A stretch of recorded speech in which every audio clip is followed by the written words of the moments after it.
Powerful hook. আপনি কি সবার কাছে ভালো হতে গিয়ে দিন শেষে নিজেকেই হারিয়ে ফেলছেন?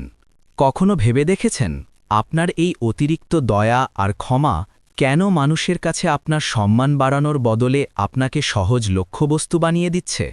স্বাগতম আপনাকে মগজ বাটে। আমি আপনার মেন্টর, আর আজকে আমরা আমাদের মগজের এমন এক অন্ধকার দিক নিয়ে কথা বলবো যা আপনার জীবন দেখার দৃষ্টিভঙ্গি বদলে দেবে। আজকের আলোচনার বিষয়, কিভাবে আপনি নিজের ভেতরের সেই সংস্করণকে জাগিয়ে তুলবেন যাকে কেউ চাইলেও ভাঙতে পারবে না। সাইকোলজিক্যাল ফ্যাক্ট ও ব্যাখ্যা। মানুষের সাইকোলজি নিয়ে একটা তেতো সত্য আছে। আমরা যে জিনিসটা একদম ফ্রিতে পাই, অবচেতনভাবেই তার গুরুত্ব কমিয়ে দিই। আপনি যখন অকাতরে মানুষকে সময় দেন, তাদের ভুল ক্ষমা করেন বা নিজেকে বিলিয়ে দেন, তারা আপনার দয়াকে আপনার ইনফিরিয়রিটি বা হীনমন্যতা হিসেবে ধরে নেয়। তারা ভাবে আপনি বোধহয় তাদের কাছে ভালো হতে চাইছেন, কারণ আপনার নিজের কোনো শক্ত অবস্থান নেই। সাইকোলজিতে একে বলা হয় power of scarcity. Nicolás Machiavelli বলেছিলেন, সবাইকে ভালোবাসার চেয়ে ভয় পাওয়া ভালো, যদি আপনি দুটো একসাথে না করতে পারেন। এখানে ভয় মানে সন্ত্রাস নয়, বরং আপনার প্রতি এক ধরনের সমীহ বা শ্রদ্ধা। কেন আমাদের ব্রেন এমন করে? Neurological logic. বিবর্তনবাদ অনুযায়ী আমাদের ব্রেন সবসময় নিজেকে নিরাপদ রাখতে চায়। যখন কেউ আপনার ওপর বারবার অন্যায় করে আর আপনি তা মেনে নেন, তখন আপনি আপনার ব্রেনকে শেখাচ্ছেন যে আপনি ডিসপোজেবল বা ব্যবহার করে ফেলে দেওয়ার মতো একজন মানুষ। আমাদের অবচেতন মন সীমানা বা বাউন্ডারিকে সম্মান করতে জানে। যখন কোনো বাউন্ডারি থাকে না, তখন আমাদের ব্রেন অন্যকে শিকারী বা প্রিডেটর হিসেবে সুযোগ দেয় আমাদের মানসিক শান্তি কেড়ে নিতে।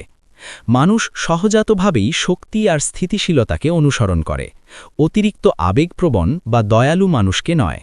রিয়েল লাইফ ইম্প্যাক্ট ও প্যাটার্ন ব্রেক। আমাদের প্রতিদিনের জীবনে এর প্রভাব ভয়াবহ।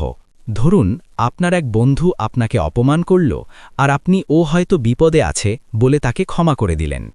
এটা দয়া নয়, এটা নিজের প্রতি অবিচার।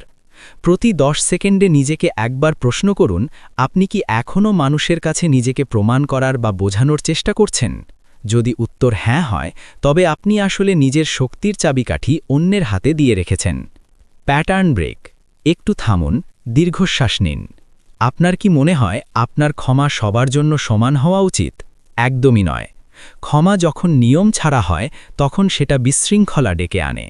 যারা আপনার দয়ার মূল্য বোঝে না, তাদের জন্য আপনার অনুপস্থিতিই হোক সবচেয়ে বড় শাস্তি। Practical takeaway. জীবনে প্রয়োগ করার 3টি টিপস। 1. কথা কমান, রহস্য বাড়ান। আপনি যত বেশি নিজের কাজের ব্যাখ্যা দেবেন, মানুষ তত বেশি আপনাকে নিয়ন্ত্রণ করার সুযোগ পাবে। ম্যাকিয়াভেলি বলতেন, বুদ্ধিমানরা চুপ থেকে কাজ করে। আজ থেকে নিজের সিদ্ধান্ত নিয়ে কাউকে কৈফিয়ত দেওয়া বন্ধ করুন। আপনার নীরবতাই হোক আপনার আত্মবিশ্বাসের পরিচয়। 2. সীমানা তৈরি করুন। Boundaries are your armour. আপনার জীবনে কার কতটুকু অ্যাক্সেস থাকবে সেটা আপনি ঠিক করুন। কেউ আপনার সীমা লঙ্ঘন করলে তাকে মুখের উপর না বলতে শিখুন। মনে রাখবেন, বাউন্ডারি কোনো দেওয়ালই নয়, এটা একটা গেট যা কেবল যোগ্য মানুষদের ভেতরে আসতে দেয়। 3. কষ্টকে শক্তিতে রূপান্তর করুন। জীবনে আঘাত আসবেই, কিন্তু সেই কষ্ট নিয়ে কান্নাকাটি না করে সেটাকে জ্বালানি হিসেবে ব্যবহার করুন। শক্তিশালী মানুষরা কষ্টের সময় কেন আমার সাথে এমন হলো না বলে চিন্তা করে, এই পরিস্থিতি থেকে আমি কি শিখলাম। আপনার প্রতিটি ক্ষত যেন আপনার বর্মা বা আর্মার হয়ে ওঠে। মাইন্ডসেট শিফট, এন্ডিং ও আউটরো। মনে রাখবেন, পৃথিবী আপনাকে ভাঙার চেষ্টা করবেই, কিন্তু আপনি ভাঙবেন নাকি নিজেকে আরও ধারালো করবেন, সেই সিদ্ধান্ত সম্পূর্ণ আপনার। আপনি যখন অন্যের থেকে অ্যাপ্রুভাল বা বাহবা নেওয়া বন্ধ করে নিজের নিয়ন্ত্রণে ফিরে আসবেন, তখনই আপনি আনটাচেবল বা অজেয় হয়ে উঠবেন। এতক্ষণ আপনি মগজপাটের সাথে ছিলেন। আজকের এই আলোচনা যদি আপনার চিন্তার খোরাক যোগায়, তবে ভিডিওটি লাইক দিন এবং আমাদের চ্যানেলটি সাবস্ক্রাইব করে রাখুন আপনার মগজকে আরও শানিত করতে। কমেন্টে লিখে জানান, আমি আর কখনো ভাঙব না।